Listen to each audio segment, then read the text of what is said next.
create, in the end, chaos. So the adult world in the World War was similar to the chaos created by the children when they were not supervised by adults. The next category is adventure.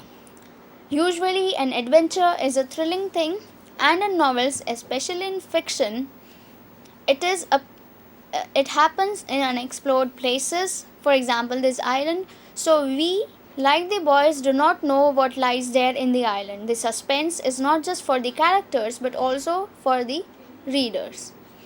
The basic story is the boys taking on an adventurous life full of dangers and uncertainty without complaints. Nobody is complaining. There are no plans. They have to make up plans as they go, and they also do not consider any consequences of what they are going to do. This adventure also frames the main story. It is not there just as a piece for decoration or adding a thrilling element, but it is there because it makes up the entire plot and adds to the themes. Basically, this is that, but let us have some more information about the book and the author that helps us understand this particular novel better. The Lord of the Flies is a literal translation of the Greek word called Beelzebub. Beelzebub is an evil character, or he is a devil equal to Satan, mentioned in the New Testament of the Bible. So, Golding has taken the Bible and its devil as a source of symbols, and he borrowed some of his ideas of getting a group of boys on the island from a novel by Robert Ballantyne called Coral Island, which was written in 1858. This novel also has a similar plot, but it does not explore the darkness of humankind the way Golding does. Golding once said that through Lord of the Flies, he aimed to trace society's flaws back to their source in human nature. So he says that whatever faults we have in our society now are not because of circumstances that forced us to behave in certain ways or because of external threats of savages, but because the savages are not other people, we ourselves are the savages. We either learn to control our savage impulses or we give in to them and accept them and celebrate them. So, our enemies are not other people, but we ourselves are our enemies. While the boys think that the beast, the Lord of the Flies, a symbol of destruction, lives in the forest, in fact, only Simon realizes that the beast is not in the jungle, it is in our own hearts. Destruction here is not external, but rather it is internal, and it is we who have to understand this nature and control it.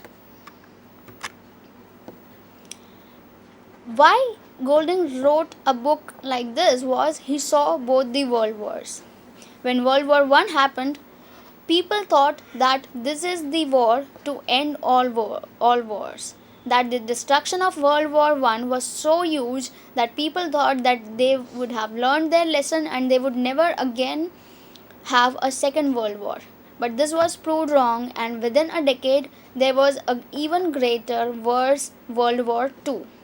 With this World War, Golding, like other people, realized that humans were capable of unspeakable evil even when provided with a new chance of peace, and even when they had already had a World War I, they had not learned their lesson and they would still repeat their mistakes and kill even greater numbers of people.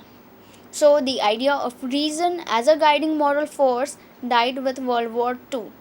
People realized that there was no guiding moral force within people and their own evil would not let them live peacefully. The novel captures this sentiment where the boys land on a new peaceful island far from the world of adults, but they finally end up killing each other for power.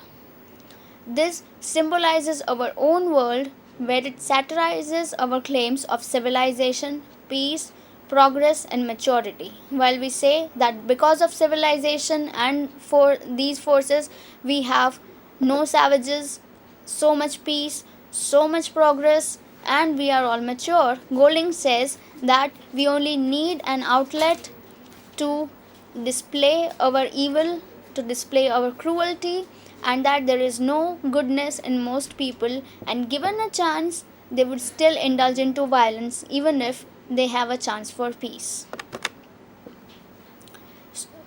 Golding said once, which applies to this novel as well, is what a man does defiles him, not what is done by others.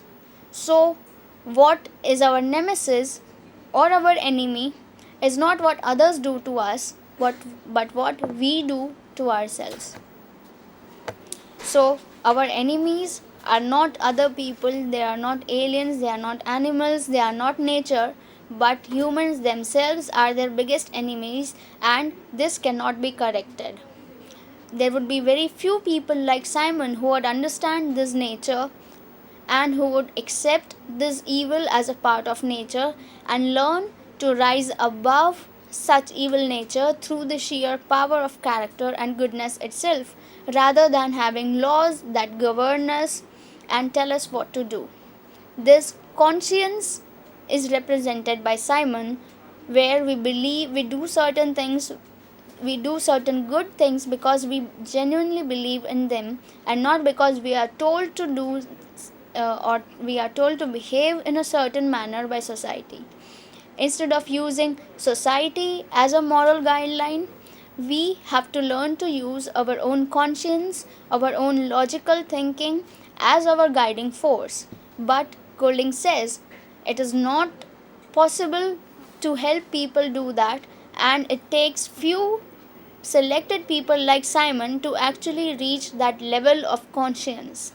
The rest of the world, unfortunately, would be forever divided between Ralph and Jack, where one group indulges into savagery and continues to create chaos, and another world headed by people like Ralph who would impose a social order because they know they cannot control the savagery and they have to counter it in some ways, so they hold major moral laws to control and govern our nature.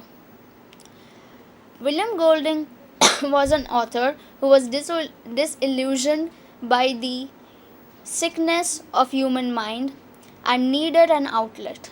So he wrote this story where he used these characters as allegories for our human weaknesses, or like Simon, they stood for natural goodness. He used the island as a symbol for our own world that was once peaceful, once natural, and he uses the tensions between Ralph and Jack as a symbol in this allegory to stand for the prejudices that we have, the prejudices that not just the savages have, but also civilized people have. It is not civilization that keeps us in control, but the force of social convention and our psychological conditioning to follow that order that keeps us and our savage impulses in check. Therefore, Golding has no hope or no substantial hope for saving humankind, and this book therefore becomes a strong allegory, a strong satire on the nature of goodness. Until then, it had been argued that humans are basically good, children are basically innocent, and given a chance, they would definitely want peace.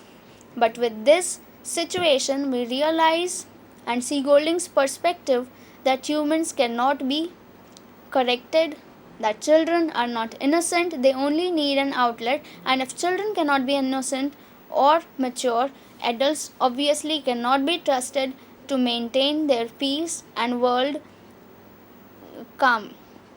So, what Golding satirizes is not just savage instincts, and he does not simply celebrate civilization, but he acknowledges civilization as a necessary evil, where in order to control or counter these savage impulses, we have to resort to civilization simply because we are not that good ourselves. That we cannot all be Simons, which is why we have to be Ralphs in order to counter Jack. Also note that Simon is killed. So even if you are Simon, There is no guarantee that you would be saved by the world or understood by the world. Rather, you stand the chance of being killed even before you are able to spell out your wise thoughts. So, basically, it is a critique of savagery, it is a critique of civilization itself, and it mourns the loss of people like Piggy and Simon. Thank you so much for listening to me. I hope you enjoyed this lecture and you understood it well. Thank you so much.